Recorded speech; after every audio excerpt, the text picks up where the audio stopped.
طيب زي ما قلنا يا شباب، الموتوسيكل بالنسبه قيمه مقابل سعر هو رائع جدا. انا مش عارف ليه اصلا انتوا تشتروا الياباني.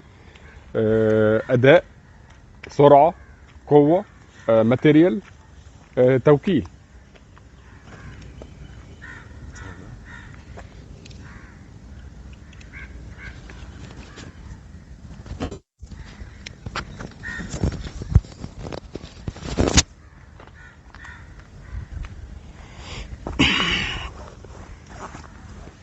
ازيكم يا شباب؟ معاكم سميدة في حلقة غريبة شوية من على المكنة.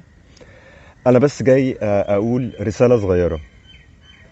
الاخوة البلوجرز، يا جماعة مفيش موتوسيكل في الدنيا كامل الاوصاف، كل موتوسيكل فيه عيوب وفيه مميزات.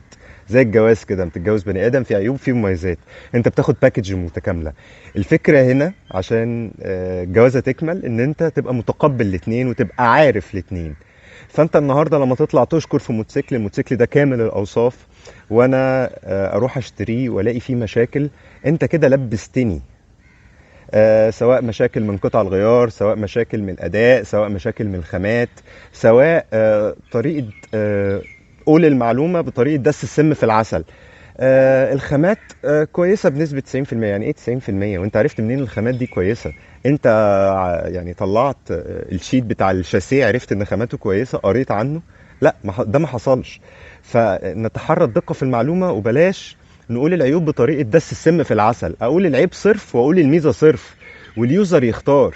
خلي بالك، التاجر او الوكيل مش قاعد لك، اللي قاعد لك اللي قاعد بيتفرج عليك، اللي رايح يشتري موتوسيكل.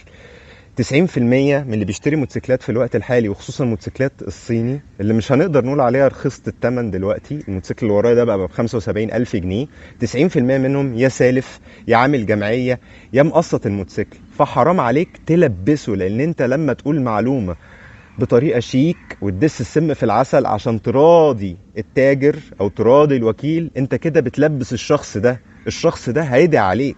انا شفت كيسز كتيرة جدا، ناس اشترت موتوسيكل بناء على ثقة من كلام بني ادم، وفي الاخر الموتوسيكل طلع بلح، هوندا وما هواش هوندا، ايه وما هواش ايه. فما ينفعش يا جماعة. نقول المعلومة بشكل صريح، نقول المعلومة بشكل صريح وبدون تجميل، لان في الاول وفي الاخر في بني ادم هنتحاسب عليه قدام ربنا هيروح يشتري الموتوسيكل ده. يا رب تكون الرسالة وصلت، ويا رب ما نكونش طولنا عليكم. نشوفكم في حلقة جديدة من على المكتب.